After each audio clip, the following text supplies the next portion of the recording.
사랑하는 시흥동산교회 성도 여러분, 좋은 아침입니다. 새롭게 시작된 한 주이죠.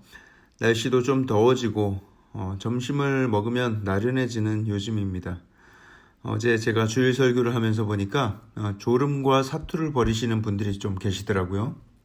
어쩔 때는 설교하다가 제가 등골이 오싹해지는 경우가 있는데 어떤 분과 눈을 마주쳤는데 눈에 검은 자는 없고 흰 자만 보이는 거예요. 졸지 않으려고 눈을 자꾸 부릅뜨는데 이미 눈동자는 넘어간 것이죠. 정말 대단한 열정 아닙니까? 약간 무서울 때도 있지만 그런 모습을 보면서 그 말씀에 대한 열정, 그 예배에 대한 사랑을 보면서 목사로서도 도전과 은혜를 받습니다. 하나님의 말씀에 대한 그런 열정을 가진 분이라면 반드시 은혜를 주시고 또 그 삶을 붙드시고 선한 길로 인도해 주실 줄 믿습니다. 자, 오늘 2021년 5월 24일 월요일 시동을 위한 메시지 지금 시작합니다. 오늘 우리에게 주시는 하나님의 말씀은 잠언 13장 1절에서 13절의 말씀입니다. 잠언 13장 1절에서 13절의 말씀. 잠언의 말씀이 계속되다 보니까 이전에 나눴던 내용들과 겹치는 내용들이 계속 등장하는 듯 합니다.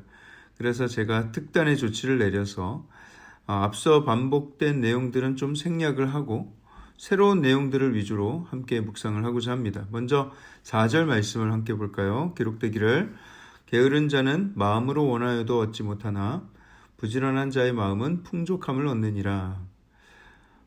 이 구절의 번역이 살짝 아쉬운 부분이 있어요. 사실 원어에서는 게으른 자의 마음과 부지런한 자의 마음을 평행선에 놓고 비교하고 있습니다. 번역하자면 이런 거예요. 게으른 자의 마음은 아무리 간절히 원하여도 아무것도 얻지 못하고 부지런한 자의 마음은 풍족해진다 또는 살찐다 라는 뜻입니다. 갑자기 살찐다고 하니까 긴장하는 분들이 계실지도 모르겠는데 여기서 마음이 살찌는 것을 의미하는 거예요. 걱정하지 않으셔도 됩니다. 내가 아무 수고도 안 하고 누군가 실제로 내 입에 뭔가를 떠넣어 주던 때는 오직 아주 어린 시절 이유식 먹던 때밖에 없습니다. 그 뒤로는 밥을 차려주면 본인이 수저를 사용하여서 스스로 밥을 떠먹기 시작하다가 또 더 크면 집에 있는 음식을 찾아서 꺼내 먹어야 할 때가 오고요.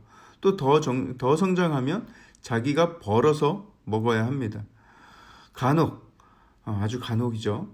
집에서 너무 귀하게 자라서 아무리 없는 살림에도 늘 밥 밑에 계란이 깔려 있고 생선은 늘 가시가 싹 발라져 있고 밥 다 먹고 마시라고 따뜻한 숭늉이 늘 옆에 놓여져 있는 그렇게 손 하나 까딱 안 하고 챙겨주는 밥을 먹고 자리를 뜨면 누군가 상을 정리해주고 설거지를 해주는 그래서 그런 사람은 살아가는 동안 밥이 어떻게 챙겨지는 것인지 밥을 다 먹으면 설거지를 어떻게 하는지 어떤 수고로 그 모든 것이 이루어지는지 전혀 감이 없는 거예요.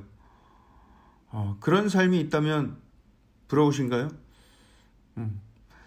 그렇지만 제가 지금까지 보아온 바 그런 사람들은 주변 사람들을 너무 힘들게 만듭니다. 특히 그 아내들이 정말 고생을 많이 해요. 하지만 그런 삶은 평생 잘 고쳐지질 않고요. 그냥 쭉 그렇게 살아야 되는 경우가 대부분이에요. 그러니 여러분 가정에서 어느 정도 아이들이 크면 라면 끓이고 계란 후라이 하는 법부터 좀 가르쳐야 하고요. 밥하고 찌개 끓이는 것도 가르쳐야 합니다. 밑반찬 꺼내서 상 차려 먹는 법 알려줘야 합니다. 물론 대부분은 부모가 해주겠지만 가끔씩 그렇게 가르쳐야 한다는 거예요. 어릴 때부터 가르치고 훈련시키지 않으면 언제 그런 것을 배우겠어요. 크면 저절로 되는 것이 아닙니다. 그런 기본적인 훈련이 제대로 안 된 아들들이 있다면 제발 결혼시키지 마세요. 누굴 불행하게 만들려고 결혼시킵니까? 딸 가진 부모 입장에서도 좀 생각을 하셔야죠. 제가 딸을 가져서 보니까 벌써부터 그런 놈 만날까봐 걱정이 됩니다. 제가 미국에 살았다고 해서 미국을 엄청 동경하는 사람은 아닙니다만 그들 문화 속에서 배울 만한 것들이 정말 많이 있었는데 그중 하나가 그들의 독립정신입니다. 아이가 유치원 다니고 말귀 알아들을 정도 나이가 되면 그때부터는 스스로 하게 만드는 거예요. 빨래 가져다 놓고 다 된 빨래는 스스로 가져다가 잘 개서 옷장에 넣고 설거지도 하고 상 차릴 때 엄마를 돕고 청소할 때 다 가족이 같이 하고, 저는 미국 가정들 중에 그 어떤 가정도 엄마가 하나부터 열까지 다 해주는 것을 보지를 못했어요. 저녁 차릴 때가 되면 아이들을 다 주방으로 오게 합니다. 자기 그릇은 자기가 세팅해 놓으라는 거예요. 그리고 다 먹으면 다 같이 치우거나 아니면 순번을 정해서 정리를 하곤 합니다. 그러니 이 아이들이 고등학교 졸업하고 대학 졸업하고 혼자 살게 되었을 때 못하는 게 없어요. 부모도 혼자 살아갈 것을 걱정하지 않고 당연하게 내보내고요. 또 뭐 엄마가 밑반찬 싸다가 나르는 이런 경우가 거의 없어요. 그냥 스스로 살아가는 거예요. 남자나 여자나 자기 삶의 기본적인 것들을 완전히 마스터하고 그렇게 독립을 하는 것이죠. 제가 미국에 있으면서 가정에서의 역할, 부모의 역할에 대해서 생각을 해봤어요. 부모의 역할이 과연 무엇인가? 그것은 아이들을 완전한 인격체로 성장시켜서 내보내는 것이다. 학교에서의 교육과 가정에서의 교육을 동시에 이루려고 하는 것이 그것이 중요한 것 같습니다. 우리는 학교 교육 먼저 다 받아놓고 직장 다 가진 다음에 그때 배워도 늦지 않다. 그때 되면 다 알아서 하게 된다라고 생각을 하지만 어디 그렇습니까? 어릴 때부터 훈련이 되어야 하는 것이죠. 학교는 학교의 역할만이 있는 것이고 가정은 가정의 역할이 있습니다. 그렇게 어릴 때부터 스스로의 삶을 책임지며 살아가는 것을 배우는 것이 그 사람을 성숙하게 만들고 부지런하게 만들어줍니다. 그리고 그런 부지런함 속에 보람과 만족을 느낄 수가 있습니다. 남이 다 해주고 내 입에 밥을 떠먹여주는 삶, 밥 안 차려주면 몇 끼라도 굶고 버티면서 왜 밥도 안 차려들고 돌아다니는 거야 하면서 뿔이 나 있는 삶은 정말 only in Korea, 진짜 한국에서만 볼 수 있는 아주 특이한 광경이에요. 그런 삶에 무슨 만족이 있겠어요. 그 작은 거 하나 스스로 채울 수 없어서 남이 해주지 않아서 화가 나는 삶이라면 그 삶이 무엇으로 만족할 수 있겠어요. 굉장히 불행한 삶입니다. 아까 읽은 본문 4절이 그런 의미인 거예요. 그런 기본적인 것조차 게으르면 아무것도 얻을 수가 없다라는 것입니다. 또 7절과 8절도 보겠습니다. 스스로 부한 채 하여도 아무것도 없는 자가 있고 스스로 가난한 채 하여도 재물이 많은 자가 있느니라. 사람의 재물이 자기의 생명의 속전일 수 있으나 가난한 자는 협박받을 일이 없느니라. 우리 잠언 말씀 중에는 우리가 살면서 깨닫고 보게 되는 내용들이 정말 많이 기록되어 있죠. 그래서 잠언을 읽다 보면 그래 맞아, 나도 그런 적이 있어, 그래 나도 그런 것을 본 적이 있어 하면서 고개가 끄덕여질 때가 많이 있다는 거예요. 7절 내용도 마찬가지죠. 부자인 척하지만 알고 보면 죄송합니다. 스스로 부자인 척하지만 알고 보면 아무것도 가진 게 없는 그런 사람이 있고요. 또 굉장히 소박한 삶을 살아가지만 알고 보니까 엄청난 알부자인 경우가 있습니다. 그러니 겉으로 보이는 것으로만 사람을 판단해서는 안 되겠죠. 우리의 눈으로 보는 것이 전부가 아닐 수 있습니다. 누구에게나 겸손함과 온유함으로 대하며 그 누구에게라도 배울 게 있다는 마음으로 상대를 존중하며 대하는 것이 중요한 것이죠.